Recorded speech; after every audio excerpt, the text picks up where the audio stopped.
आगे लागो घर पर शहर के नौकरी डर लागे कमनो पटाली छोकरी सुनी ना आगे लागो घर पर शहर के नौकरी डर लागे कमनो पटाली छोकरी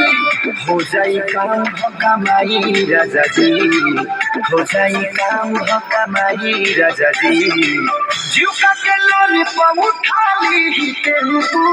गौवा में दम भर चलाई राजा जी जीवका के लोन पर उठा ली टेम्पू गौवा में दम भर चलाई राजा जी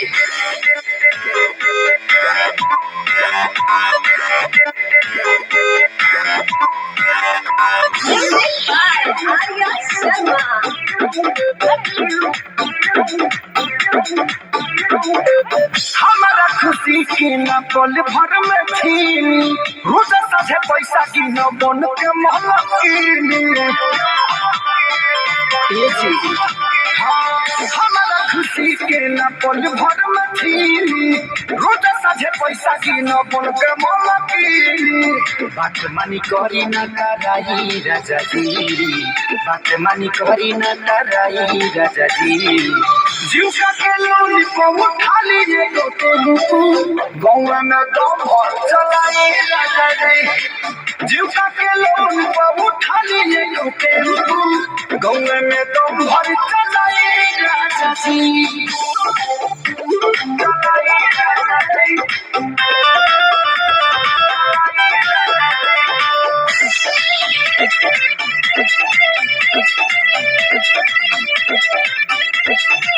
जाना नानी बिजनेस की होई न खेजी चली गए तरी पहला की न तेजी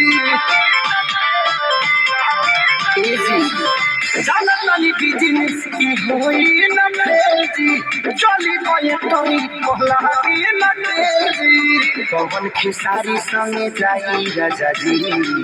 संजय विकास दिलवाई राजा जी जीवका के लोन पर उठा लीजिए तो टेम्पू गौवा में दम भर चलाई राजा जी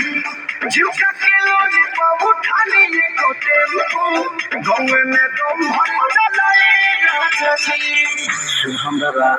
आर्यो शर्मा के दिलवा दिया ये